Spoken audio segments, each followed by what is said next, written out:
Eu me chamo Marli Auras.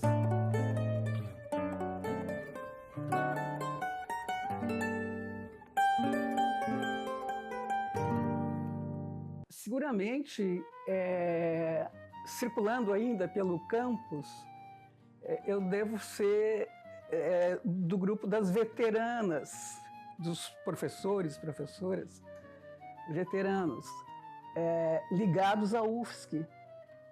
Eu estou aqui na Universidade Federal de Santa Catarina desde 1967, inicialmente como estudante. Eu fiz graduação em 1967 em Geografia, na Faculdade de Filosofia. A UFSC era uma criança, então, né? Tinha 7 anos. E desde então, eu praticamente não saí mais dela, da universidade. Eu terminei a graduação de Geografia em 1970, 67 a 70. Depois fui trabalhar como professora, inicialmente estagiária, depois professora do Colégio de Aplicação, né, onde eu trabalhava com Geografia, né, no ginásio, no ensino médio. Em 75, eu fiz concurso de auxiliar de ensino para trabalhar com prática de ensino de Geografia, ligado ao Departamento de Metodologia de Ensino do Centro de Educação, Centro de Ciências da Educação. E no final dos anos 70, 78, eu fui para a PUC de São Paulo fazer mestrado, porque havia toda uma motivação da parte da instituição, né, de formar o seu corpo docente. E então eu fui para lá para fazer, assim como muitos outros colegas professores nos diferentes cursos, eu fui fazer o meu mestrado em História e Filosofia da Educação, na PUC de São Paulo. É interessante falar isso, porque em 1978, enquanto aqui no campus reinava a paz dos cemitérios, lá em 78, eu lembro muito bem, assim, um certo choque que eu senti ao perceber a pujança, né, das discussões, dos chamamentos à participação existentes por todo o campus, né, por toda a PUC de São Paulo, pelos corredores, todo tipo de reuniões. Havia uma coisa muito, muito significativa de participar, de entender, de estímulo, né, ao que estava acontecendo neste país, né, com o problema da ditadura. No ano anterior, em 77, em setembro de 77, o Erasmo Dias, secretário da Segurança de São Paulo, havia invadido com suas tropas, né, havia invadido o campus da PUC, ali da Monte Alegre, né? E aí documentos foram queimados, estudantes sofreram, professores, enfim, né? Há registros históricos sobre isso, para sentir como que era. Naquele momento, nos anos 70, né, boa parte dos anos 80, a PUC estava sob a liderança do cardeal Arns, que era ligado à teologia da libertação.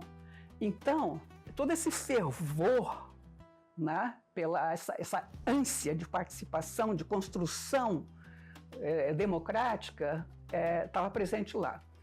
Enfim, foi nesse ambiente que eu fui fazer o meu mestrado. E eu me inscrevi para o mestrado, o meu projeto de pesquisa era sobre o ensino de geografia. Lembro bem que era esse o projeto.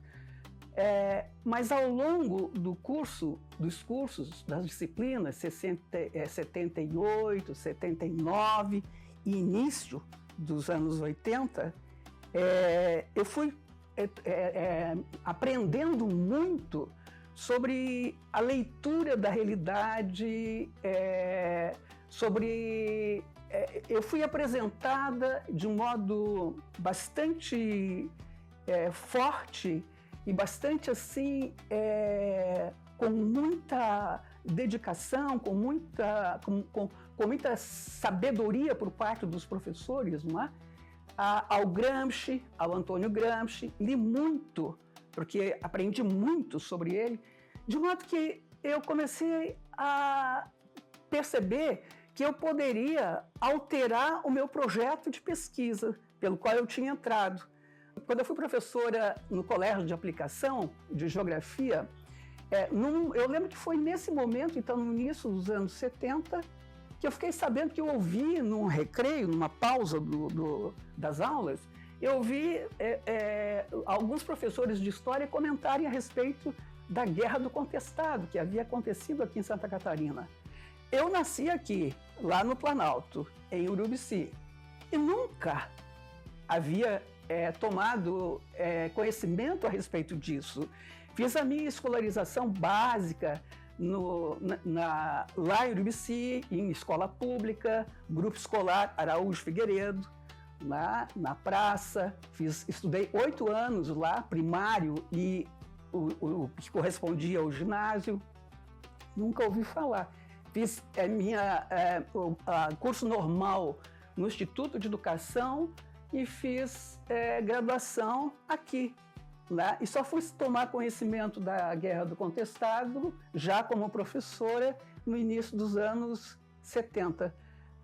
E as informações que se tinha era nessa tônica de bandoleiros, de desordeiros, de fanáticos. E eu comecei a ler e perceber, mas peraí, né? Famílias inteiras participando da chamada Guerra do Contestado.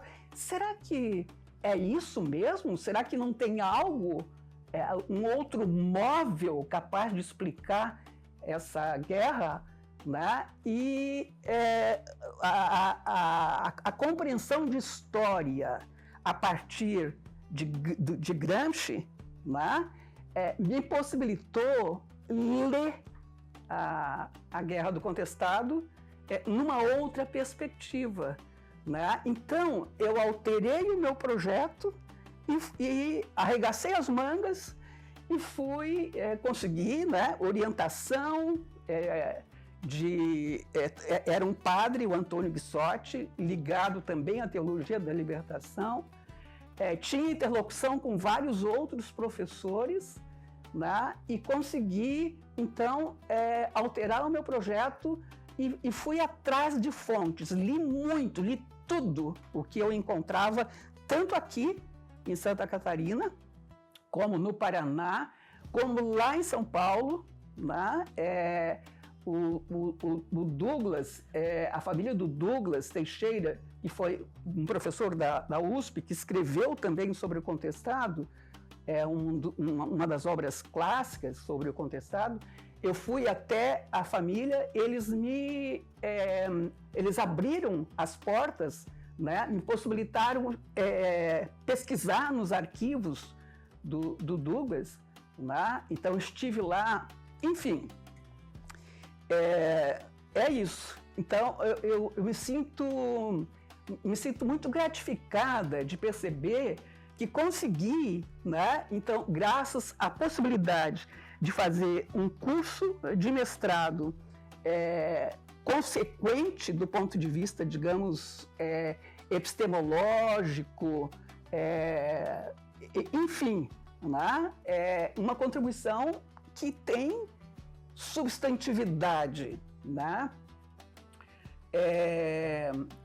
E isto só foi possível, acho que é importante também dizer, porque não havia a restrição dos prazos para fazer o mestrado. Eu jamais conseguiria chegar ao resultado que cheguei se eu tivesse que fazer esse mestrado em 2 anos e meio, né? Eu levei 5 anos para amadurecer tudo isso, pesquisar detidamente e construir esse resultado. E gostaria de dizer que o que está escrito, quem leu o livro, que já está na 5ª edição, Guerra do Contestado, a Organização da Irmandade Cabocla, ele está tal qual eu produzi, tal qual eu escrevi, né? Porque havia também uma preocupação lá de que o trabalho de pesquisa, o resultado desse trabalho acadêmico, ele contribuísse e que qualquer pessoa pudesse compreendê-lo, né? Então eu me sinto bem de perceber que muita gente, inclusive nem ligada à academia propriamente, né? Pessoas que tiveram pouca escolarização, leem e conseguem compreender o que ocorreu.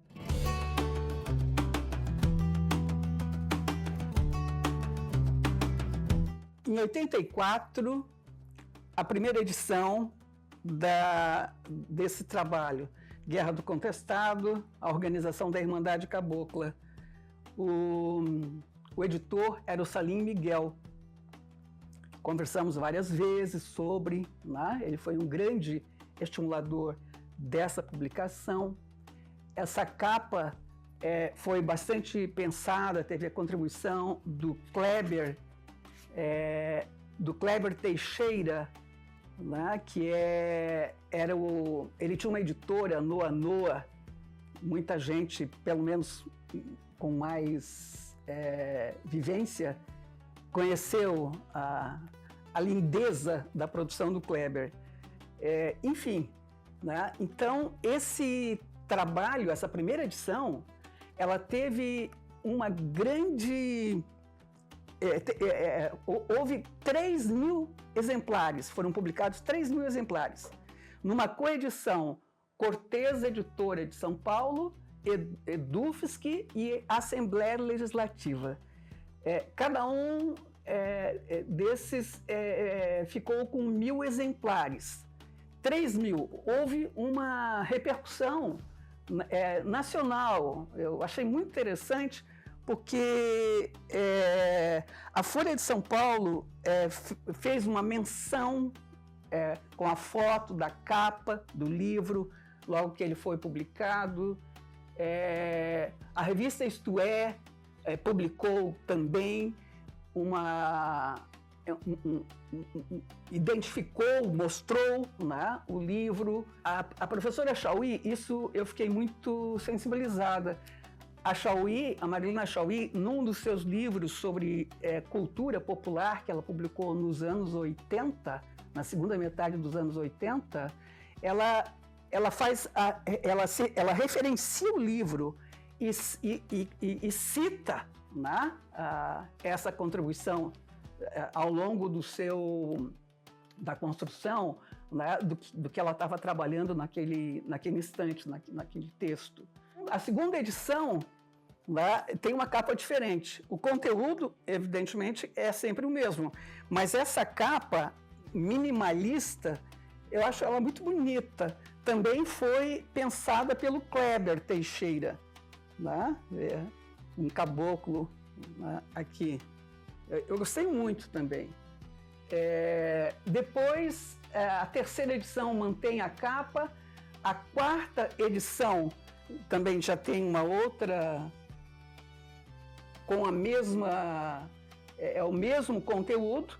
Vejo que esse livro foi lançado em 85, né? Então, agora a gente já está na quinta edição. A quinta edição, ela trabalha também uma capa diferente. E aí, aqui eu faço uma apresentação desta quinta edição.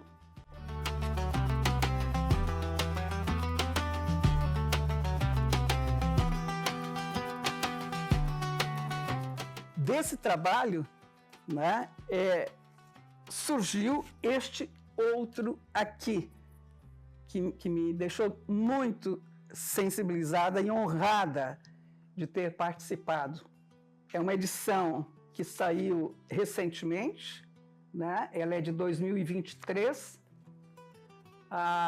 com os desenhos, com os 78 desenhos do Assis, que as filhas dele me convidaram, né, para escrever um texto relativo a cada um dos desenhos do Assis sobre a Guerra do Contestado. Por que o Assis fez esses 78 desenhos? Foram estudos prévios dele, realizados também em 84, para ele produzir um grande, um majestoso painel que ficou durante muitos anos na rodoviária aqui de Florianópolis, e no momento está no Museu do Contestado, aqui no interior do estado. Eu lembro que o Assis ligou na época em que eu estava produzindo, né, que havia publicado o livro, eu falo isso na introdução, ele ligou para conversar comigo sobre o Contestado, né? Enfim, esta é uma obra que, a meu ver, ela tem potencial para ser disseminada nacionalmente, né? Eu acho que as escolas, né, no próprio país, né, o MEC, né, acho que deveria bancar a produção em grande volume deste material para que o Contestado seja conhecido nacionalmente, né? Por que ainda é um movimento, né, uma guerra, um conflito tão pouco conhecido, inclusive aqui entre nós? É surpreendente como não se fala, porque não se sabe da existência, né? Quer dizer, Santa Catarina vem sendo, sobretudo nesses últimos tempos, né, conhecida como um estado encharcado de reacionários, né, nazistas, né? Quando a gente teve, né, lá no passado nem tão remoto, um conflito capaz de sintetizar este país.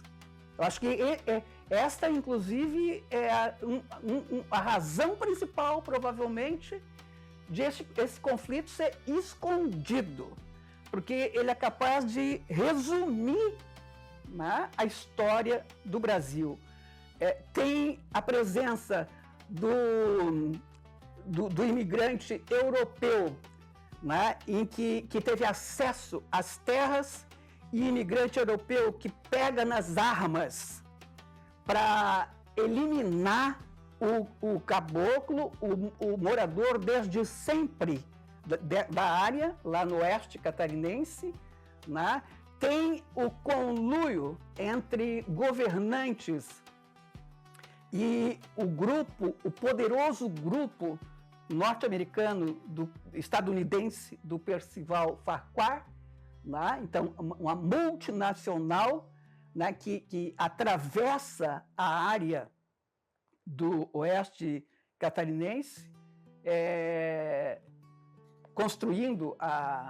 recebendo concessão de terras, né, construída a estrada de ferro São Paulo-Rio Grande, que atravessa a área do Contestado feito um raio em céu azul, né? Enfim, né? São tantas assim, a ligação, vice-governador do estado do Paraná sendo o advogado do grupo Farquhar, O Brasil está sintetizado nesse conflito.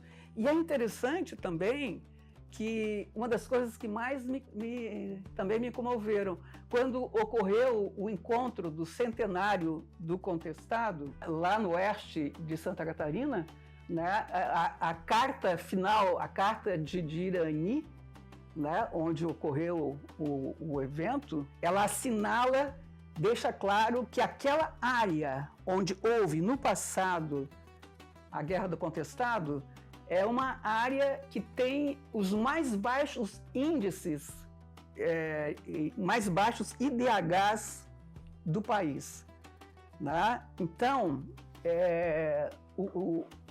os descendentes dos caboclos continuam também hoje praticamente ao Deus dará, como lá no passado, né?